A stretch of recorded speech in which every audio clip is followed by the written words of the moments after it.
Bonjour à tous et bienvenue à cette autre édition, la première sortie de cette semaine de la revue de la presse camerounaise.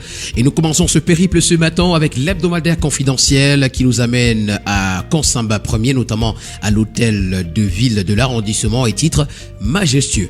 L'imposant ouvrage qui va désormais abriter les services de la mairie de Konsamba 1er a été inauguré, c'était le 23 février dernier, en présence du maire d'Essayant, El Hadj Oumarou, et d'un aéropage de personnalités administratives, politiques, religieuses et traditionnelles, avec au premier rang le ministre de la décentralisation et du développement local qu'accompagnait son homologue en charge des relations extérieures. Coût total de l'investissement, 1,228 milliard de francs CFA.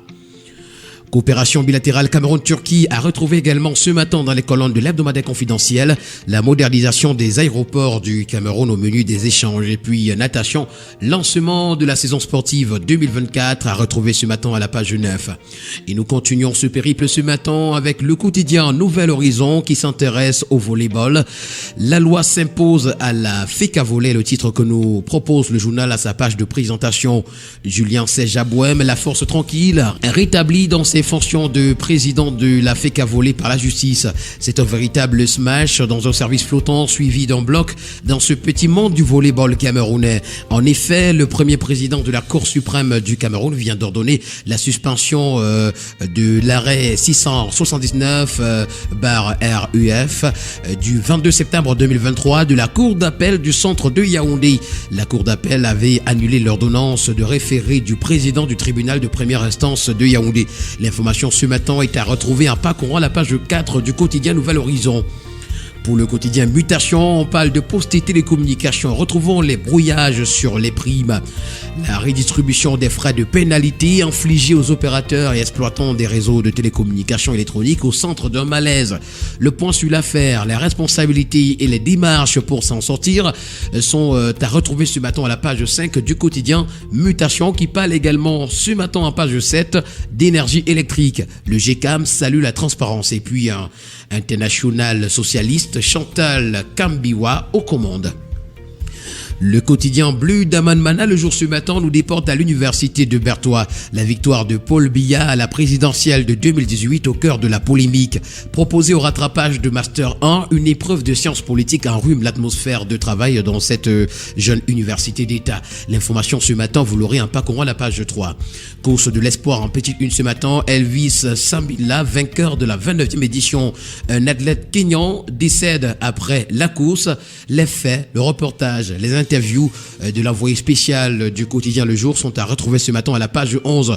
On parle également de l'approvisionnement en produits pétroliers, comprendre le mandat de l'État centrafricain à Neptune Oil, c'est lire la page 7 du quotidien. Le tri-hebdomadaire L'Œil du Sahel, dans sa parution de ce matin, nous transporte à Ngop-Ré, à Tcholéré, où le chef de centre de santé du Tapen a été abattu par des hommes armés.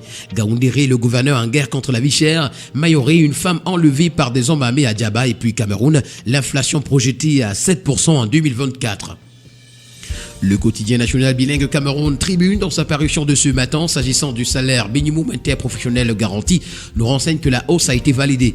Les agents de l'État relevant du Code du travail seront désormais rémunérés à hauteur de 43 969 francs CFA au mois, selon un décret du Premier ministre, chef du gouvernement, signé vendredi dernier. Il s'agit d'un autre résultat palpable des concertations engagées par le gouvernement avec ses partenaires depuis l'ajustement des prix des carburants à la pompe. Pour le journal de l'économie et des finances, Ecomatin ce matin, mécanisme africain d'évaluation des pairs. La note de Moody's et SCP attribuée au Cameroun jugée infondée. Entreprise également, Enio recherche à reprofiler 150 milliards de francs CFA de dette pour soulager sa trésorerie. Le journal Innovation parle d'un sale temps pour les importateurs de riz. En Inde, le riz est rare, indisponible, avec les prix élevés. En réponse au ministre du Commerce qui vient de prendre la décision d'exonérer les taxes de douane sur 190 000 tonnes de riz indien, les importateurs camerounais indiquent qu'il n'est même pas accessible. Pour le quotidien Infomatin, on donne la parole au professeur Élie Claude Nditoya Ndam. Joseph Owona était un baobab, un monument du droit. L'agrégé de médecine, secrétaire perpétuel de la Société camerounaise des agrégés, a rendu un vibrant hommage. C'était le 15 février dernier à Yaoundé, en la mémoire du président du comité des sages et l'un des fondateurs de l'association lors de ses obsèques officielles. On parle également de nécrologie ce matin à la grande une du tri-hebdomadaire La Météo.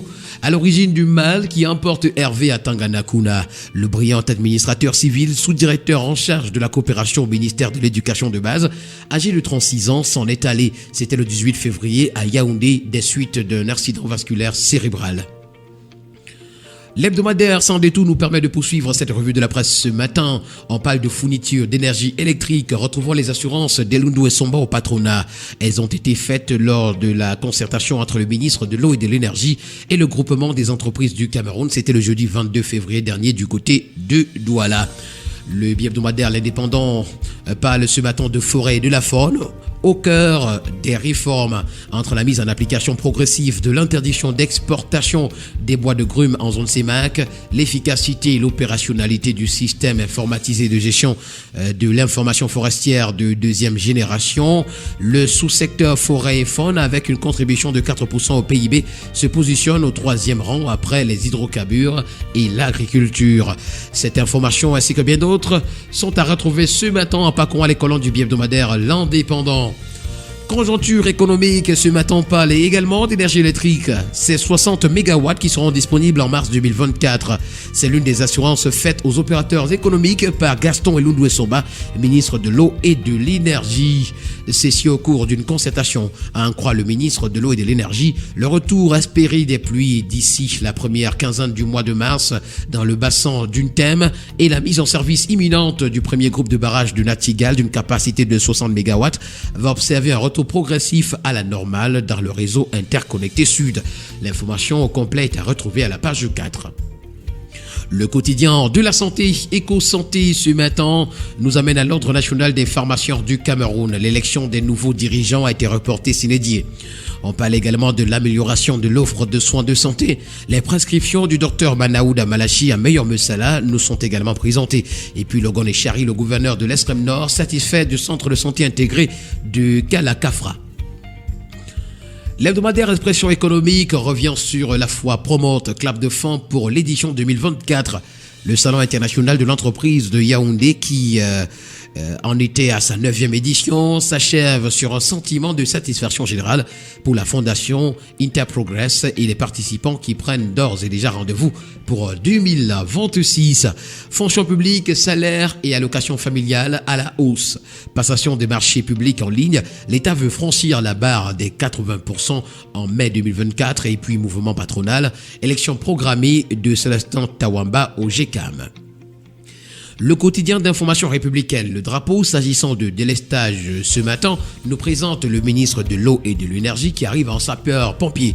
Le ministre de l'Eau et de l'Énergie, Gaston Elundu Somba, a réuni les opérateurs économiques, c'était les 22 et 23 février 2024 à Douala, pour discuter des défis énergétiques auxquels le pays est confronté.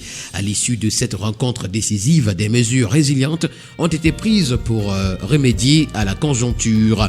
Le tri-hebdomadaire Le Soir, qui en parle également ce matin, nous renseigne que le ministre de l'Eau et de l'Énergie a rassuré le patronat. Pour l'hebdomadaire L'Avenir, le ministre de l'Eau et de l'Énergie a désamorcé la bombe. C'est la transparence et l'assurance du gouvernement au patronat pour le bi-hebdomadaire Génération Libre qui parle également d'énergie électrique au Cameroun. Le Calam, en kiosque ce matin, on parle de présidentielle 2024 et nous présente les choix de Marlène Evoumtou. Il s'agit pour remplacer Paul Biya, de Maurice Kamto qui a la dimension qu'il faut, de John Guté qui est intègre, de Laurent Esso qui est discret, de Ferdinand Gongo qui connaît l'État. Pour le quotidien L'économie, ce matin, on parle d'évaluation. Retrouvons les investissements publics qui sont au ralenti. Plusieurs facteurs expliquent la situation selon les données de l'Institut national de la statistique. L'information complète est à retrouver en page 3. Un autre quotidien qu'on prend ce matin, c'est celui de l'Info à chaud, qui, s'agissant du concours d'excellence algorithmique masculin et féminin 2024, nous présente l'exploit des étudiants de l'IAI Cameroun.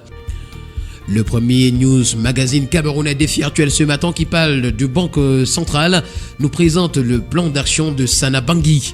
Augmenter les réserves de change de 30%, tripler le taux de bancarisation en zone CIMAC, mettre en circulation la monnaie électronique e-CFA.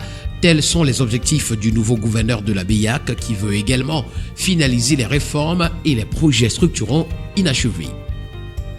Le tri-hebdomadaire d'information générale, le témoin par lequel nous terminons cette revue de la presse ce matin, on parle de formation sanitaire de qualité et nous fait savoir que la région du Sud rayonne. C'est le constat fait par le ministre de la Santé publique, le Dr Manaouda Malachi, lors de la visite de travail effectuée par ses équipes et lui dans cette région qui est par ailleurs celle d'origine du président de la République, nous renseigne en commentaire le tri-hebdomadaire. Mesdames et messieurs, voilà qui met en terme à cette revue de la presse parution de ce lundi. Merci d'avoir été à l'écoute et rendez-vous demain pour une autre édition. D'ici là, portez-vous bien et surtout n'oubliez pas qu'acheter un journal, c'est participer à l'édification d'une société libre et transparente au Cameroun.